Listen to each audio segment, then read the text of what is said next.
শীত শেষে রাজ্যে বৃষ্টি, দক্ষিণবঙ্গ জুড়ে বৃষ্টির পূর্বাভাস। কলকাতা সহ দক্ষিণবঙ্গে বৃষ্টির সতর্কতা, রবিবার পর্যন্ত বৃষ্টির পূর্বাভাস। বিশ্বজিৎ আমাদের প্রতিনিধির সঙ্গে কথা বলবো। বিশ্বজিৎ, এই বৃষ্টি কতদিন চলবে, কি বলছে হাওয়া অফিস?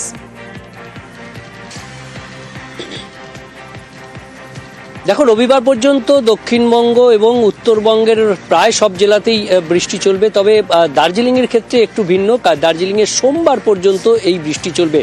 দার্জিলিংয়ে তুষারপাতেরও সম্ভাবনা রয়েছে। আগামী কয়েকদিনে দার্জিলিংয়ে তুষারপাতের সম্ভাবনা রয়েছে, কারণ একটি পশ্চিমী ঝঞ্ঝা যেটি গতকাল ঢুকেছিল সেই পশ্চিমী ঝঞ্ঝা পাস করবে, আর এই পশ্চিমী ঝঞ্ঝাটা বেশ কিছুটা নিচু দিয়ে যাবে, আর তার ফলেই দার্জিলিংয়ের উঁচু পার্বত্য এলাকাতে যেমন তুষারপাতের সম্ভাবনা রয়েছে, তেমনি দার্জিলিং কালিম্পংয়ে বেশি বৃষ্টির সম্ভাবনাও রয়েছে। তাছাড়াও উত্তরবঙ্গেও বৃষ্টি হবে। শনি এবং রবিবার উত্তরবঙ্গের সব জেলাতেই বৃষ্টির সম্ভাবনা রয়েছে।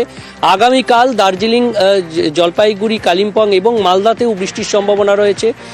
সকালের দিকে কুয়াশা কিছুটা থাকলেও এই মেঘলা আকাশ এবং বৃষ্টির সম্ভাবনা উত্তরবঙ্গে আগামী কয়েকদিন বিক্ষিপ্তভাবে থাকবে। দু এক জায়গায় শিলাবৃষ্টির সম্ভাবনা।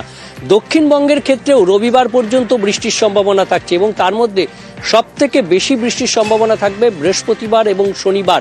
এই দুই দিন দক্ষিণবঙ্গের প্রায় সব জেলাতেই, কলকাতা সহ সব জেলাতেই বৃষ্টির সম্ভাবনা। ইতিমধ্যেই আমরা জানি যে গতকাল রাতেই ঝাড়গ্রাম সহ পশ্চিম মেদিনীপুর বেশ কয়েকটি জেলাতে বৃষ্টি শুরু হয়ে গেছে। কোথাও কোথাও বিক্ষিপ্ত শিলাবৃষ্টি হয়েছে, এবং আজও কলকাতা সহ উত্তর ও দক্ষিণ 24 পরগনা যেমন থাকবে, কলকাতা, হাওড়া, হুগলি এবং পূর্ব মেদিনীপুর, ঝাড়গ্রাম, বাঁকুড়া এই জেলাগুলিতেও বৃষ্টির সম্ভাবনা থাকবে, এবং এই বৃষ্টি চলবে রবিবার পর্যন্ত। এবং যেরকম বলছিলাম যে বৃহস্পতিবার এবং শনিবার এই দুদিন বৃষ্টির সম্ভাবনা অনেকটা বেশি থাকবে।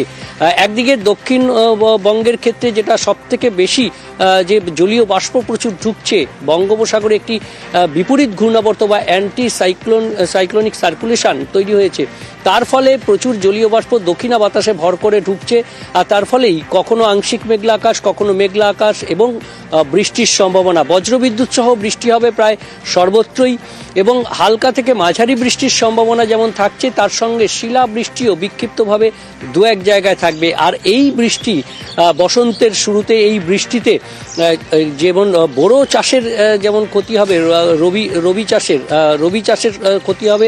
এই সময়ে রবি চাষের অর্থাৎ ছোলা, মটর এই ধরনের শস্যের যেমন ক্ষতি হবে, তেমনি সব থেকে বেশি আশঙ্কা করা হচ্ছে আলু চাষের ক্ষেত্রে। আলু চাষের ক্ষেত্রে ক্ষতির আশঙ্কা একটু বেশি থাকবে, এমনটাই মনে করছেন কৃষি বিজ্ঞানীরা। ধন্যবাদ বিশ্বজিৎ।